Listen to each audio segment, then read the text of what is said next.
en los 5 días que se venían estableciendo en el reglamento, porque así en aquel entonces, en el 2008, cuando hicieron el primer reglamento en esta materia, sí se consultaba. Perfecto, senador. Senador Javier Orozco Gómez, del Partido Verde Ecologista de México, integrante de la Comisión de Radio, Televisión y Cinematografía. Le agradecemos que haya estado con nosotros y ojalá esté por acá con nosotros después en el estudio para una mesa de debate. Gracias. Muchas gracias. Buen día, senador. Igualmente, buen día. Hasta luego. Hasta luego. Tenemos en la línea a Raúl Benet, a quien agradecemos la espera. Tenemos aquí una pequeña falla. Él es el representante legal de la radio comunitaria Teponaztle Cultura y Comunicaciones, que han presentado un recurso ante el Tribunal Electoral del Poder Judicial de la Federación. Como tercero interesado en el recurso de apelación presentado a su vez por la CIRT en contra del reglamento de radio y televisión. ¿Qué tal, Raúl? Muy buenos días, Raúl Benet. Gracias por tomarnos la llamada y para que nos expliques cómo está este recurso de tercero interesado. ¿Qué tal, Gerardo? Al contrario, muchísimas gracias a ustedes, a la Radio Ciudadana y a IMER. En primer lugar, Radio Tepoztlán es quien está sometiendo este recurso. Nosotros somos Radio Tepoztlán, miembros de la Asociación Mundial de Radios Comunitarias, AMARC México, y desde ahí es de donde toda la AMARC, digamos nosotros por tener la representación de una de las radios, estamos encabezando esta demanda, pero es a nombre de todos los miembros de la AMARC. Okay. Y bueno, pues esto, digamos, Radio Tepoztlán encabeza en ese sentido legal, pero somos todos los de la AMARC en México los que tenemos un permiso otorgado por la COFETEL, algunos por la Secretaría de Comunicaciones y Transportes anteriormente, y bueno, pues nosotros no tenemos ningún, nosotros asumimos nuestra responsabilidad legal de pasar los spots. De hecho los hemos estado pasando con mucho mejores niveles de cumplimiento que varias de las estaciones comerciales y de las estaciones incluso permisionadas, pero que tienen un techo presupuestal a partir de una universidad o a partir del propio Estado. Nosotros no contamos con todos esos recursos. Asumimos, digamos, en primer lugar, sí tenemos un título que nos otorga la misma autoridad que otorga los títulos y con base en la misma ley que los títulos que están otorgados a los concesionarios. Sin embargo, nosotros lo que demandamos es que sí, reconocemos que hace el reglamento, es que se reconocen las condiciones distintas bajo las cuales nosotros operamos. Nosotros no tenemos ningún inconveniente, por ejemplo, cuando la CIRT dice, pues es que hay algunas estaciones de Televisa o Televisión Azteca o de radios que están en lugares remotos y que tienen dificultades iguales o incluso peores que algunas de las comunitarias. Perfecto, nosotros no nos oponemos a que ellos discutan también con el IFE ciertas condiciones diferentes para las estaciones que tienen condiciones particulares, pero no entendemos por qué ellos se enojan tanto con nosotros y nos atacan tan fuertemente a nosotros, porque ellos tienen algunas condiciones en algunas de sus miles de estaciones que manejan unas cuantas familias. Algunas de estas miles de estaciones tienen condiciones difíciles. Bueno, pues que discutan sus condiciones difíciles con el IFE, pero que no lo hagan a través de negarnos a nosotros el derecho a ser reconocidos con nuestras condiciones distintas y particulares. Nosotros, al no tener un techo presupuestario, al no tener un recurso de una universidad o del Estado, y mucho menos la posibilidad de allegarnos fondos por la vía de la comercialización, porque no perseguimos fines de lucro, entonces necesariamente somos una instancia diferente, somos un tipo de estructura diferente, y lo que demandamos, y la ley nos reconoce el derecho a ser tratados con nuestras particularidades. Ahora se señala que el IFE se está extralimitando en sus funciones al reconocer en su reglamento las especificidades de los diferentes sujetos de ese reglamento.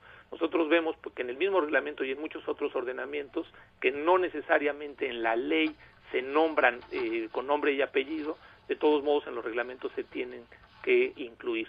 Por ejemplo, el caso de las combos. Las combos no existen en la ley de radio y televisión, sin embargo son una realidad. Muchas estaciones de la CIRT están en el proceso o ya cuentan con esta estructura o con esta figura legal o con esta figura, digamos, operativa, en donde tienen estaciones de AM y FM, y eso les genera condiciones particulares, y entonces los reglamentos tienen que atender, y existe toda una serie de disposiciones reglamentarias que contemplan a las combos, en donde ellos mismos, como CIRT y como radiodifusoras concesionadas o televisoras concesionadas, utilizan esos instrumentos secundarios, esos instrumentos reglamentarios, como es el caso del reglamento del IFE, y ahí no dicen nada. Por ejemplo, también otro de los temas que nosotros estamos observando con estas declaraciones del senador Javier Orozco y otras que han hecho los miembros de la CIRT, él en representación pues también de las televisoras, esta otra observación que hacen de que a nosotros se nos está reconociendo una situación especial. Nosotros vemos, por ejemplo, que el reglamento reconoce situaciones especiales, por ejemplo, al hacer una excepción en el caso de los partidos de fútbol o las óperas o algunas otras obras largas, que ya tienen sus propios anuncios y que tienen comercializados las cadenas televisivas, por ejemplo, y que no lo pueden cortar. Bueno, parece que el reglamento entiende esta situación especial en la que ellos están, y de tal manera que entonces discute una situación especial para esos tiempos y decide una situación especial, porque bueno, tienen una situación distinta. Nosotros no demandamos estos espacios para el fútbol ni estos espacios para la ópera, pero sí demandamos, por ejemplo, que si nuestros turnos son totalmente voluntarios. Nosotros tenemos, por ejemplo, en las radios, en nuestra radio, en Radio Tepoztlán, tenemos una maestra, tenemos un médico aquí del pueblo, tenemos algunos estudiantes, tenemos amas de casa, tenemos pues gente de aquí de la comunidad que de manera voluntaria, campesinos, tenemos carpinteros que trabajan ahí con nosotros, y si de alguna manera voluntaria ellos están haciendo su trabajo, no los vamos a poner a nadie, va a ponerse a las 11 o a las 12 de la noche, que es lo que deberíamos, digamos, en la situación de reglamento, deberíamos de tener una persona ahí de las 6 de la mañana a las 12 de la noche poniendo los spots, lo cual, pues voluntariamente no se lo vamos a pedir a nadie y nadie lo va a hacer de manera voluntaria. Lo hacemos conforme estamos ahí y lo vamos pudiendo hacer. De tal manera que no estamos pidiendo, y eso que debe de quedar muy claro, no hay ninguna demanda de que no cumplamos con nuestra obligación de pasar los spots. Nos cuesta muchísimo trabajo hacerlo, pero asumimos esa responsabilidad. Entonces, no hay una situación de que nosotros no queramos pasar los spots, simplemente que como no tenemos recursos y todo lo hacemos de manera voluntaria, eso se contemple a la hora de pasarnos el pautado, y sobre todo no tanto el pautado, sino los horarios, que haya cierta flexibilidad, al igual que hay flexibilidad, por ejemplo, para los partidos de fútbol, en el caso de las televisoras. Así es, Raúl Benet. Es en el artículo 48 del reglamento que aprobó el Instituto Federal Electoral el pasado 27 de junio, donde se establecen precisamente qué condiciones concretas un permisionario con una situación especial o excepcional podrá solicitar una pauta especial. Y aquí viene un argumento precisamente el que tú decías, a raíz de que las radios comunitarias cuentan con poco personal, inclusive hasta para hacer play a las pautas, que se les considerarán esas excepciones especiales. Y también se menciona el caso que tú pones, el de los concesionarios que también tienen ciertas consideraciones con los partidos de fútbol, e inclusive cuando se les cantan las mañanitas el 12 de diciembre a la Virgen de Guadalupe, ¿no?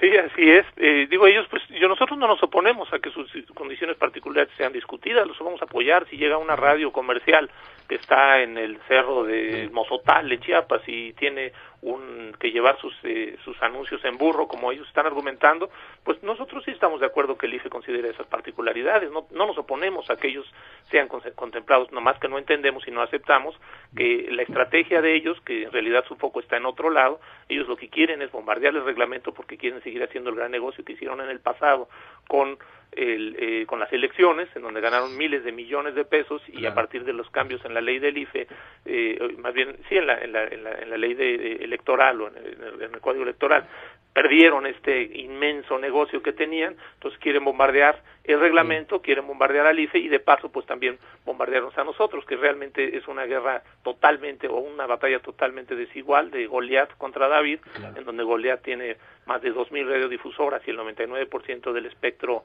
en sus manos, y nosotros que somos 14 radiodifusoras que tenemos pequeñísimas posibilidades. Entonces pues nos están golpeando. Bien, Raúl Benet, presidente y representante legal de Teponaztle Cultura y Comunicación. Sí, te agradecemos que hayas estado con nosotros. Le vamos a dar seguimiento a este recurso que interpusieron ustedes. Y hay otros muchísimos argumentos que utiliza la CIR, como que ustedes no pagan impuestos. Bueno, quedan varios temas en el tintero que después seguramente estaremos abordando más ampliamente. Raúl Benet, por lo pronto te agradecemos que hayas estado con nosotros. Pues muchísimas gracias. Sí cumplimos con todas nuestras obligaciones fiscales. Un abrazo. Hasta luego. Bien, vamos a pasar al tema que le habíamos comentado también de este proceso que sigue la multa impuesta por la COFECO a Telcel, una multa histórica por casi 12,000 millones de pesos. Como le comentamos al principio, ya se abrió otra vertiente. Esta empresa interpuso un recurso de recusación en contra del presidente de la COFECO, Eduardo Pérez Mota, para que no participe en la revisión que se hará de esta multa en los próximos días, semanas. 2 consejeros votaron a favor de esta recusación en contra de Eduardo Pérez Mota. Uno de ellos, el comisionado Miguel Flores Bernés, está con nosotros, a lo cual agradecemos bastante, para que nos explique qué es esto del recurso de recusación, por qué se excluye a Eduardo Pérez Mota. Hay polémica en que este recurso de recusación no está dentro de la normatividad de la COFECO, y algo muy esencial, al parecer hay la percepción en varios analistas de que se está tambaleando una multa histórica que se le impone a una empresa que es dominante en el mercado de la telefonía. Buenos días, comisionado Miguel Flores, gracias por estar con nosotros y disculpe la demora. A ver, ¿nos escucha, comisionado?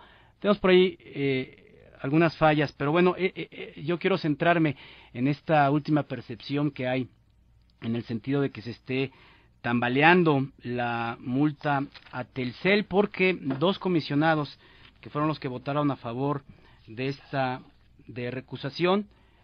Tenemos ya al comisionado Miguel Flores.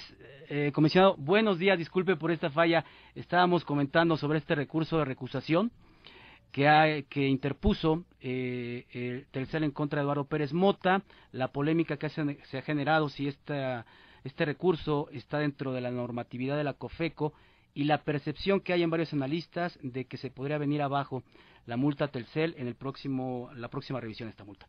Buenos días, comisionado. Hola, muy buenos días. Mira, lo que sucede es lo siguiente: tenemos un procedimiento que se siguió conforme a la Ley Federal de Competencia para determinar si existían prácticas monopólicas relativas. Se tomó una decisión por parte del Pleno, que fue una decisión dividida, y después lo que procede contra este tipo de resoluciones es lo que se llama el recurso de reconsideración, que se hace cuenta como una apelación, ¿no? Pero que se presenta ante el mismo Pleno. Dentro del recurso de reconsideración, que es esta apelación, la empresa solicitó la recusación del comisionado presidente en razón de haber comprometido su